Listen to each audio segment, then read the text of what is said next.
अगर आप मेरी सारी वीडियो देखना चाहते हैं तो चैनल को सब्सक्राइब कर और साइड में दिए गए बेल आइकन को दबाकर ऑल नोटिफिकेशन पे क्लिक कर लेना।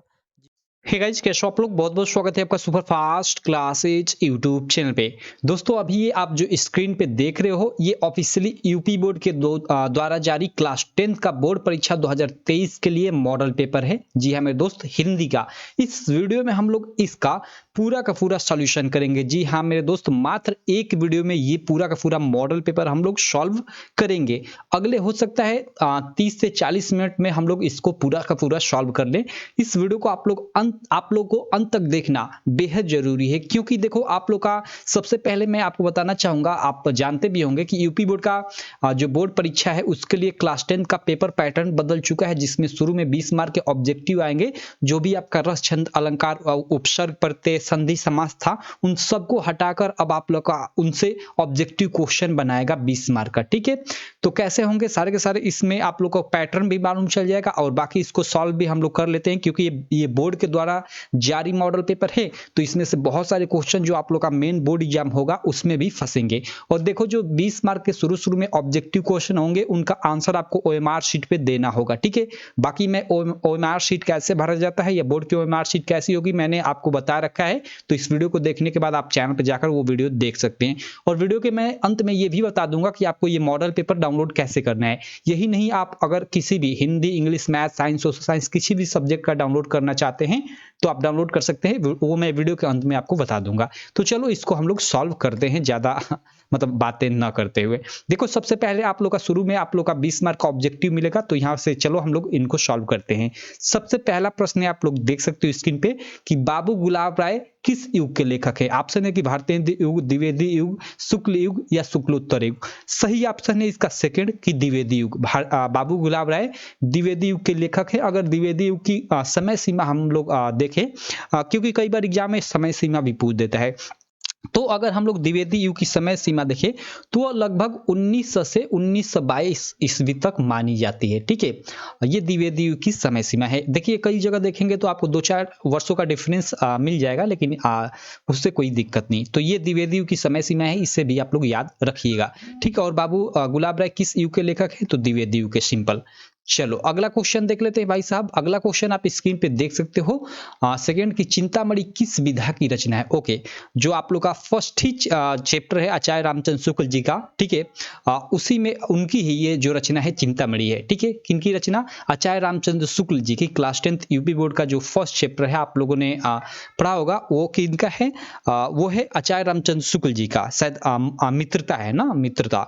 तो उसका उसी में मतलब आपको पढ़े होंगे अगर मन से, तो उसी में आप लोगों ने देखा होगा कि चिंतामणि जो आचार्य रामचंद्र शुक्ल हैं उन्हीं की एक निबंध विधा की रचना है। ठीक, तो ये फर्स्ट ऑप्शन सही है। चिंतामणि किस विधा की रचना है? तो निबंध विधा की। और किसने लिखा है? तो आचार्य रामचंद्र शुक्ल जी ने। ठीक, तो सेकेंड का फर्स्ट ऑप्शन सही है। चलो अगला हम लोग थर्ड नंबर क्वेश्चन देख लेते हैं। थर्ड नंबर हम लोग का क्वेश्चन है कि गबन किसकी रचना है? भाई गबन, गोदान, ये तो सब काफी फेमस रचना है मुंशी प्रेमचंद जी की, आप सब लोग जानते हैं। ठीक है, तो थर्ड का फर्स्ट ऑप्शन सही हो जाएगा। उसके बाद चलो फोर्थ नंबर क्वेश्चन देख लेते हैं। देखो, यहाँ शुक्ल युग की समय सीमा पूछ दिया। ठीक है, यहाँ पे देखो शुक्ल युग की समय अवधि है, यानी शुक्ल युग की समय सीमा है। ठीक है, तो जो क्वेश्चन नंबर फोर्थ है इसका सही ऑप्शन है आप लोग का कि शुक्ल युग की समय सीमा तो 1919 से 1938 तक, ऐसे आप लोग इसको मतलब इसको आप लोग ट्रिक करोगे ऑप्शन के अनुसार। ठीक है, चलो इसके बाद हम लोग आगे चलते हैं। अगला हम लोग शुक्ल युग के बाद अगली जो मतलब अगला जो प्रश्न है 5 नंबर, वो देख सकते हो कि नीड़ का निर्माण फिर किस विधा की रचना है। देखो, ये नीड़ का निर्माण फिर और क्या भूलोग क्या याद करूं, दो ये जो रचनाएं हैं आत्मकथा विधा की रचना है और दोनों को लिखा है हरिवंश राय बच्चन जी ने। ठीक है, नीड़ का निर्माण फिर और क्या भूलू क्या याद करूं, ये दो रचनाएं काफी इंपॉर्टेंट है। आप लोग के एग्जाम में इन दोनों में से एक जरूर देखने को मिलेगी, जरूर आएगी, तो इसको याद रखिएगा। नीड़ का निर्माण फिर और क्या भूलू क्या याद करूं, ये दोनों रचनाएं आत्मकथा विधा की रचना है, जिसको लिखा है हरिवंश राय बच्चन जी ने। ठीक, चलो अगली रचना आप लोग देख सकते हो यहाँ पे 5 के बाद 6 नंबर कि प्रिय प्रवास किस युग की रचना है। देखो, जो प्रिय प्रवास है, ठीक है, वो सिंपल द्विवेदी युग की रचना है। अब यहाँ थोड़ा हम लोग प्रिय प्रवास के बारे में जान लेते हैं, क्योंकि ये काफी इंपॉर्टेंट रचना है। देखो, प्रिय प्रवास को लिखा है अयोध्या सिंह उपाध्याय हरिऔध ने। किसने लिखा है? अयोध्या सिंह उपाध्याय हरिऔध ने। जो प्रिय प्रवास है उसके लेखक अयोध्या सिंह उपाध्याय हरिऔध है। और जो ये प्रिय प्रवास है इसको खड़ी बोली मतलब साहित्य का पहला महाकाव्य माना जाता है। ठीक है, प्रिय प्रवास को, ये भी आप लोग याद रखिएगा, प्रिय प्रवास को खड़ी बोली का पहला महाकाव्य माना जाता है। सिंपल। चलो अगला हम लोग देख लेते हैं 6 के बाद 7 नंबर प्रश्न। 6 के बाद 7 नंबर प्रश्न है कि मधुशाला किसकी रचना है? तो इसका सही ऑप्शन है कि हरिवंश राय बच्चन। नील का निर्माण, फिर क्या भूलो किया, याद करूं और मधुशाला, ये तीनों रचनाएं हरिवंश राय बच्चन जी की। ठीक। चलो 7वें के बाद 8वां प्रश्न देख लेते हैं भाई, काफी इंपॉर्टेंट ये भी है। भारत भारती किसकी रचना है भाई? या इसमें आप लोग देख सकते हो, आप लोग का 4 ऑप्शन है और जो सही ऑप्शन है प्रश्न संख्या 8 के लिए वो सेकंड है। ठीक है, भारत भारती मैथिली शरण गुप्त जी की रचना है, काफी फेमस रचना है। चलो अगला 9 नंबर प्रश्न देख लेते हैं। 9 नंबर प्रश्न है कि आधुनिक काल कब से कब तक माना जाता है या कब से कब तक है, जो भी प्रश्न है। तो 9 नंबर का जो सही ऑप्शन है ना, वो फर्स्ट ऑप्शन कि सन 1843 से अब तक का जो समय है उसी को आधुनिक मतलब काल के अंतर्गत रखा गया है और उसको कई पार्ट में डिवाइड किया गया है। ठीक है, तो ये आपका फर्स्ट ऑप्शन सही है। चलो अगला हम लोग देख लेते हैं 9 के बाद 10 नंबर प्रश्न कि मतीराम किस युग के कवि है? ओके, जो मतीराम है, ठीक है, किस युग के कवि है? आधुनिक काल के, आदिकाल के, भक्ति काल के या रीति काल के? प्रश्न संख्या 10। सही ऑप्शन है कि मतीराम जो है, ठीक है, वो रीति काल के कवि हैं। ठीक है, काफी फेमस कवि है रीति काल के। तो ये प्रश्न संख्या 10 का ये फोर्थ ऑप्शन सही हो जाएगा। चलो इसके बाद हम लोग 10 के बाद 11 नंबर प्रश्न पे आ जाते हैं। यहाँ देखो, अब ये आप लोग का शायद यहाँ से ग्रामर सेक्शन से स्टार्ट हो गया प्रश्न। अभी पीछे आप लोग का क्या चल रहा था? पीछे सब आप लोग की मतलब गद्य से और पद्य से, रचना विधा से संबंधित सब चीजें चल रही थी। लेकिन अब आप लोग का मतलब यहाँ से 11 के बाद हो सकता है ये सब ग्रामर सेक्शन यानी हिंदी व्याकरण सेक्शन से मिले। तो चलो 11 नंबर हम लोग प्रश्न देख लेते हैं। यहाँ हमने 10 नंबर देख लिया ना, हाँ 10 नंबर तक प्रश्न कर लिया। चलो 11 नंबर प्रश्न आप लोग देख सकते हो कि हास्य रस का स्थायी भाव होता है। भाई सिंपल है, हास्य रस जो होता है उसमें मतलब जहां विनोद का भाव, हंसी का भाव उत्पन्न होता है, तो ये शोक थोड़े होगा, ये रति नहीं होगा, ये भी नहीं होगा, ये हास्य, ये थर्ड ऑप्शन सही है। ठीक, हास्य रस का स्थायी भाव हास होता है। ठीक, यहाँ पे देखो, सोहत ओढ़े पीठ पट श्याम सलौने गात, मनव निर्मल शैल पर आत्म प्रयोग प्रभात। ये इसमें मतलब जो ये उपयुक्त पंक्ति है इसमें कौन सा अलंकार है? ठीक है, ये क्वेश्चन नंबर 12 है। तो इसका सही ऑप्शन है उत्प्रेक्षा अलंकार। ठीक है, अब ये उत्प्रेक्षा अलंकार क्यों है? ठीक है, एक मैं मतलब अलंकार पे एक सेपरेट वीडियो लाऊंगा ना, तो उसमें मैं ये पूरा ये उदाहरण, काफी ये फेमस उदाहरण है, और इसके अलावा जितने भी मतलब जो फेमस एग्जाम्पल्स है जो आपके एग्जाम में आ सकते हैं उनको मैं लाऊंगा और अलंकार के बारे में पूरा डिटेल में बताऊंगा। तो उसमें आपको इसके बारे में तब बताऊंगा, अभी यहाँ बताऊंगा तो काफी टाइम लगेगा और शायद आपको समझ में भी आएगा कि नहीं आएगा। ठीक, तो अभी छोड़ता हूँ इसको, आप केवल ये याद रखेंगे कि सोहत पीठ पटु श्याम सलौने गात। और अच्छी बात है कि ये ना आप लोग की 10th की बुक में किसी कोई चैप्टर है उसमें ये मतलब ये लाइंस दी हुई हैं, उसी में का है, तो ये लाइंस आपको याद आसानी से रहेंगी और इसमें आपका उत्प्रेक्षा अलंकार है, ये आप लोग याद रखिएगा। ठीक, चलो इसके बाद 12 के बाद हम लोग 13 नंबर पे 13 नंबर प्रश्न पे चलते हैं। 13 नंबर प्रश्न आप लोग देख सकते हो कि रोला छंद में कुल कितने चरण होते हैं? ओके, जो रोला होता है आप लोगों ने सुना होगा 2, एक रोला एक सोठा, तो इनमें कितने चरण होते हैं? यहाँ पे चरण पूछ रहा है प्रश्न संख्या 13 में। ठीक है, यहाँ पे ऑप्शन है कि 3 चरण या 2 चरण या 4 चरण या 5 चरण। देखो जो रोला छंद होते हैं उसमें 4 चरण होते हैं। चरण का मतलब आप लोगों ने देखा होगा कि जैसे ये कुछ लाइंस लिखी हुई है, ऐसे एक कामा है, फिर ये लाइंस लिखी हुई है, फिर यहाँ खत्म, फिर यहाँ एक लाइन लिखी हुई है, फिर यहाँ कामा, और फिर एक लाइन लिखी हुई है और यहाँ 2, मतलब ऐसे होता है। ठीक है, तो यहाँ ये पहला चरण, ये दूसरा, मतलब ये पहला, ये दूसरा, ये तीसरा और ये चौथा, इसमें 4 चरण होते हैं। ठीक है, तो कितने चरण होते हैं? रोला छंद में 4 चरण होते हैं, इसको आप लोग याद रखिए। रोला हो गया, सोठा हो गया, ये दोहा में भी, दोहा में तो शायद नहीं, रोला सोठा में आपके 4 चरण होते हैं, इनको अभी याद रखिए, इतना ही। ठीक, चलो आगे हम लोग देखते हैं 13 के बाद 14 नंबर प्रश्न पे आ जाते हैं। 14 नंबर प्रश्न पे हम लोग देखते हैं। 14 नंबर प्रश्न क्या है कि आकर्षण शब्द ने उपसर्ग है। ओके, उपसर्ग से रिलेटेड यहाँ प्रश्न है भाई। आकर्षण, यहाँ पे देखो आकर्षण, इसमें कौन सा उपसर्ग है? 2, इसको मतलब आपको ऐसे करना है, आकर्षण को अलग, उपसर्ग मीन्स क्या, जो किसी शब्द के पहले लगकर उसका अर्थ मतलब बदल दे। ठीक है, प्रश्न संख्या 14 है। ठीक है, कि आकर्षण में जो शब्द है आकर्षण, इसमें कौन सा उपसर्ग है? तो यहाँ जो आगे लगा हुआ है यही तो उपसर्ग है, और ये कर्षण एक अलग शब्द हो गया। ठीक है, तो ये फोर्थ ऑप्शन सही हो जाएगा। चलो अगला हम लोग प्रत्यय के भेद होते हैं। देखो जो ये 15 नंबर प्रश्न है वो क्या है कि प्रत्यय के भेद होते हैं। तो देखो प्रत्यय के निम्न दो एक कृत और तंदित ये दो मतलब प्रत्यय होते हैं, प्रत्यय के भेद माने गए हैं। तो ये सिंपल आप ये जो इसका मतलब फर्स्ट ही ऑप्शन सही होगा। ठीक है, नहीं नहीं नहीं शायद ये प्रत्यय के, हाँ यही तो प्रत्यय के उपसर्ग के शायद ये दो भेद हैं। ठीक है, एक्चुअली मैं इसमें कंफ्यूज हूँ इस क्वेश्चन में। ठीक है, कि प्रत्यय के कितने भेद होते हैं, आप इसको देख लेना। ठीक है, बाकी मैं किसी नेक्स्ट क्वेश्चन में इसको करा दूंगा। अभी मुझे मतलब इसके बारे में अभी मुझे डाउट हो रहा है कि उपसर्ग के दो भेद होते हैं कि प्रत्यय के। चलो छोड़ो, कोई दिक्कत नहीं, इसको आप लोग देख लेना। 15 के बाद चलो मैं 16 नंबर क्वेश्चन पे आ जाता हूँ। 16 नंबर यहाँ प्रश्न है कि पीताम्बर में कौन सा समास है। ओके, पीताम्बर में हमें मतलब बोल रहा है कि कौन सा समास है। प्रश्न संख्या 16 है। ठीक है, कर्मधारय समास या यहाँ द्वंद्व समास लिखना चाहिए, बोर्ड वालों ने गलत लिखा है, चलो कोई दिक्कत नहीं। बहुव्रीहि समास या तत्पुरुष समास। तो देखो पीताम्बर में पीताम्बर का सबसे पहले तो मतलब क्या हुआ कि पीला है वस्त्र जिसका, अर्थात कौन, श्री कृष्ण एक तरह से बोल सकते हैं। यानी जहाँ यहाँ तीसरा अर्थ निकलेगा, तो तीसरा अर्थ निकलेगा तो यहाँ तो सिंपल बहुव्रीहि हो जाएगा। ठीक है, चलो 16 के बाद हम लोग आगे 17 नंबर पे चलते हैं। 17 नंबर प्रश्न देख लेते हैं। 17 नंबर प्रश्न है कि आंसू का तत्सम रूप होगा अश्रु, अंशु, और नीचे भी ये दो आप लोग देख सकते हो ऑप्शन है कि रोना। ठीक है, एक मिनट, रोना या फिर आंख। तो आंसू, आंसू का जो तत्सम रूप, देखो तत्सम रूप यानी वही शुद्ध एक तरह से शब्द। ठीक है, संस्कृत के शुद्ध शब्द। तो ये जो प्रश्न संख्या 17 है इसका फर्स्ट ही ऑप्शन सही हो जाएगा। आंसू का तत्सम रूप अश्रु होगा, और ये आंसू क्या है तो ये तद्भव रूप है। ठीक, सिंपल। चलो इसके बाद हम लोग 18 नंबर प्रश्न पे चलते हैं। जो 18 नंबर प्रश्न है यहाँ हमें पूछ रहा है कि यण संधि का सूत्र है। ओके, देखो जो भी संधियां पढ़ते हो ना, सभी संधियों का संस्कृत में कुछ ना कुछ फार्मूला होता है। ठीक है, तो इसमें जो यण संधि होती है जो काफी फेमस है, काफी एग्जाम में पूछा जाता है, इसका जो सूत्र होता है वो यहाँ ये थर्ड वाला जो है ना, इको यर्ची, ये होता है। इसको आप लोग याद रखिएगा। ठीक, सिंपल। अब इसका मतलब क्या है उसको छोड़ो, यहाँ पे केवल ये आप लोग याद रखना। चलो इसके बाद हम लोग 19 नंबर प्रश्न देख लेते हैं। 19 नंबर प्रश्न है कि फलस्य शब्द का वचन एवं विभक्ति है। ओके, देखो यहाँ पे मैं तो बोलूंगा कि आप फल का रूप ही याद कर लीजिएगा पूरा का पूरा। ठीक है, क्योंकि इसमें भाई तब तक आपको याद नहीं रहेगा, इस क्वेश्चन को आप नहीं कर पाओगे।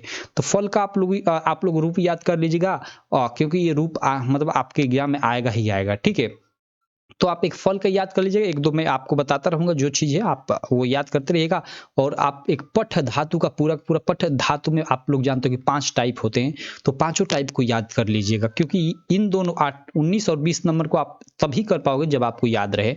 तो यहाँ सिंपल मैं बता देता हूँ कि जो मतलब फलस्य है ना, ये मतलब आप लोग का इसमें कौन सा वचन है और कौन सी विभक्ति है। ठीक है, तो ये जो 19 नंबर क्वेश्चन है इसका जो मतलब जो ये फर्स्ट ऑप्शन ये भी यही सही है। और देखो मुझे भी खुद याद नहीं, मैंने इसका आंसर खोज कर लिखा है, मैं तो साफ बताना चाहूंगा। ठीक है, तो फलस्य षष्ठी विभक्ति एक वचन का रूप है, सिंपल। ठीक है, क्या षष्ठी विभक्ति एक वचन का रूप है फलस्य। उसके बाद चलो 19 के बाद हम लोग 20 नंबर प्रश्न देख लेते हैं।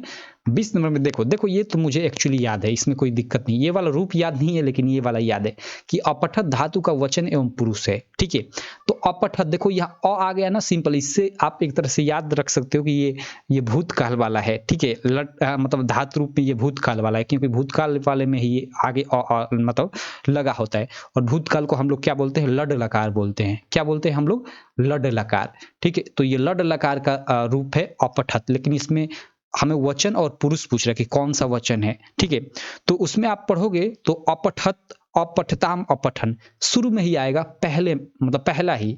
इसका मतलब क्या है, इसका मतलब कि ये प्रथम पुरुष एक वचन है, सिंपल। जो इसका 20 का है ये सेकंड ऑप्शन सही हो जाएगा।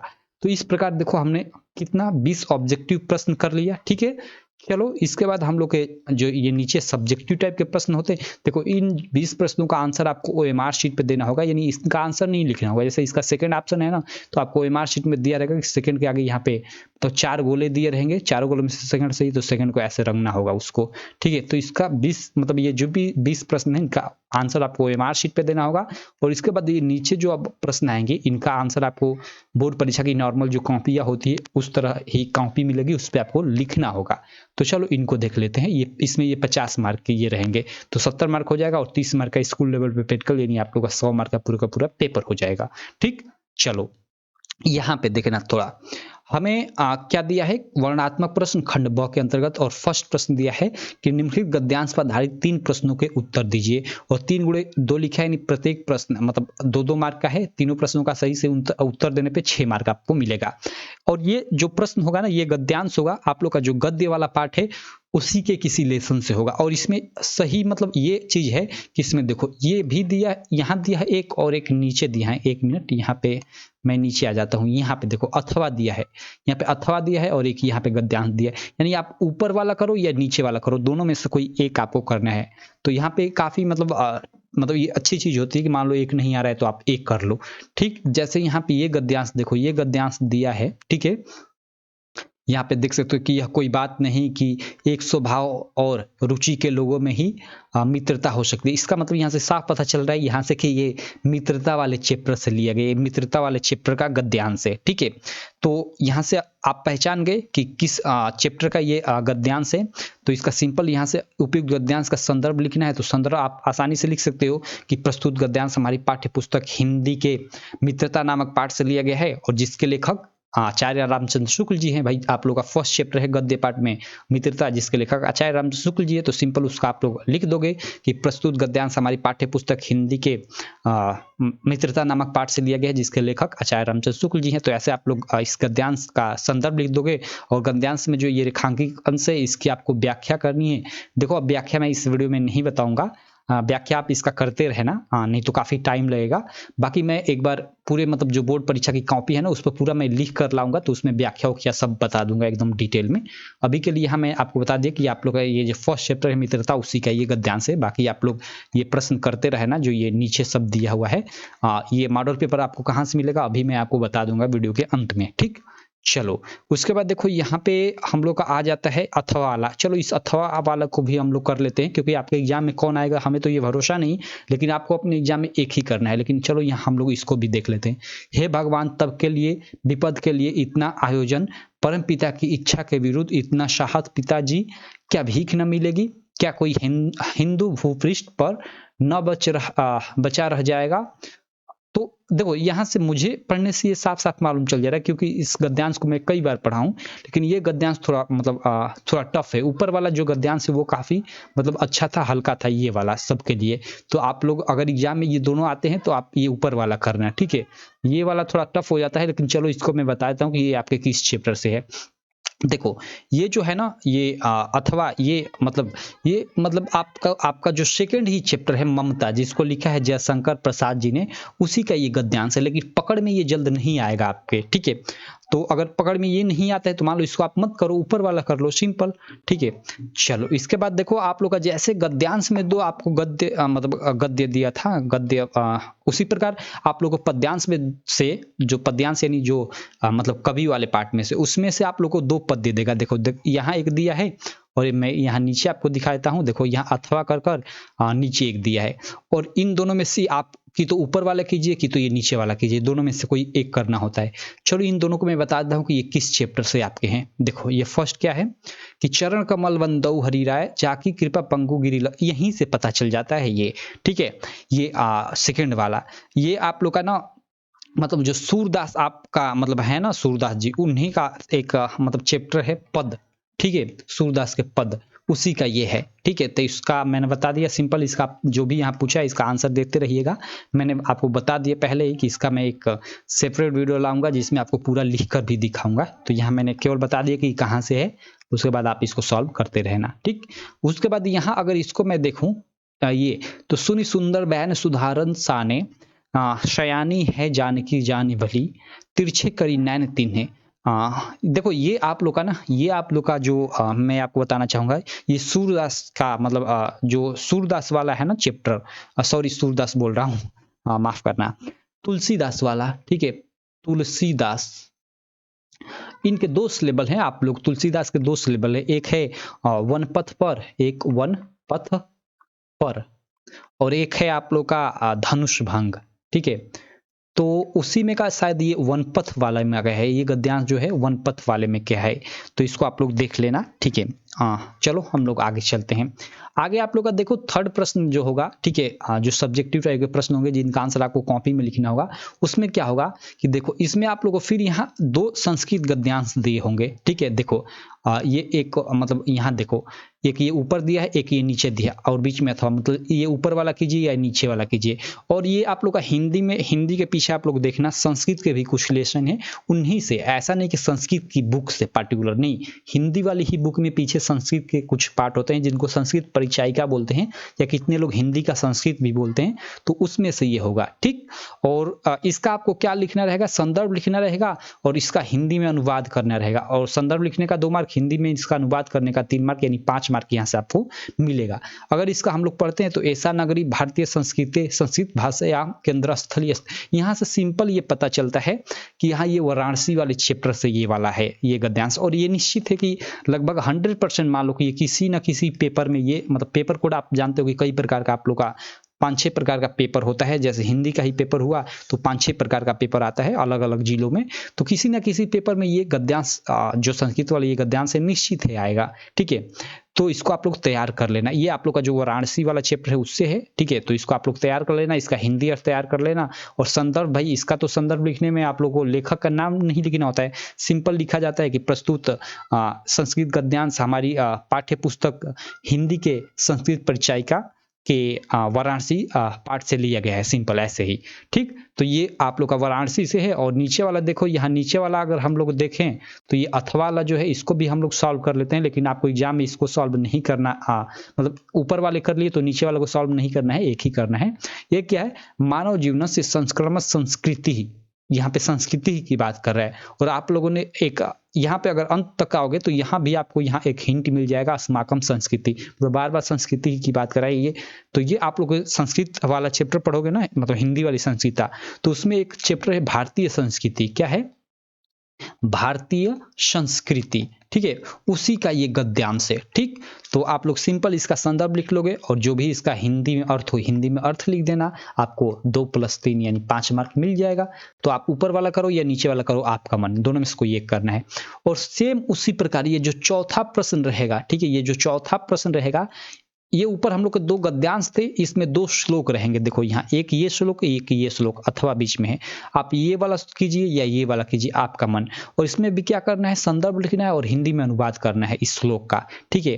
तो देखो इसमें जो ये ऊपर वाला श्लोक है, इस देखो ये वाला श्लोक ना आपको, मान हित्वा प्रियो भवती क्रोधम हित्वा न सोचती, ओके, ये वाला जो आप लोग का गद्यांश है, ठीक है, जो ये फर्स्ट वाला है गद्यांश, सॉरी मैं बोल रहा हूँ श्लोक, ठीक है, ये आप लोग का एक चैप्टर है जीवन सूत्राणी, ठीक है, उसी का शायद है, हाँ उसी का है, ठीक है, जीवन सूत्राणी का।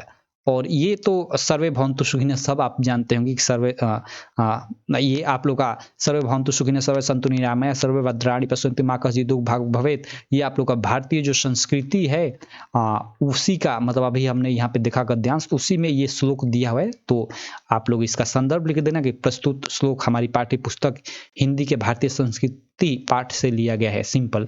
और इसका हिंदी अनुवाद कर देना कि हिंदी अर्थ इसका क्या है, तो आपको 2 मार्क, मतलब 2 मार्क मिल जाएगा संदर्भ लिखने का, 3 मार्क मिल जाएगा हिंदी अनुवाद का, तो 5 मार्क आप लोग का यहाँ से मिल जाएगा, ठीक है। उसके बाद देखो ये चौथे के बाद 5वां जो प्रश्न होगा आपका, ठीक है, वो आप लोग का खंडकाव्य से रिलेटेड होगा। और देखो खंडकाव्य तो जो होता है ना हर जिले के लिए, जैसे यूपी के, जैसे मान लो 5-7 जिले में कुछ और खंडकाव्य आता है, 6-7 जिलों में तो ऐसे ही ग्रुप बनाया हुआ है। तो आप किस जिले से हो, मैं तो जानता नहीं कि आपके जिले में कौन सा खंडकाव्य आएगा, आप किस जिले से, ये जानता हूँ कि किस जिले में कौन सा आता है, लेकिन मुझे ये पता नहीं कि आप किस जिले से हो।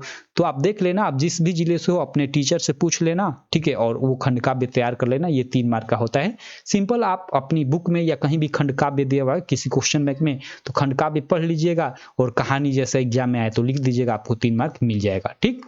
चलो 5वें बाद हम लोग आगे चलते हैं, ये खंडकाव्य के बाद 6 नंबर प्रश्न पे।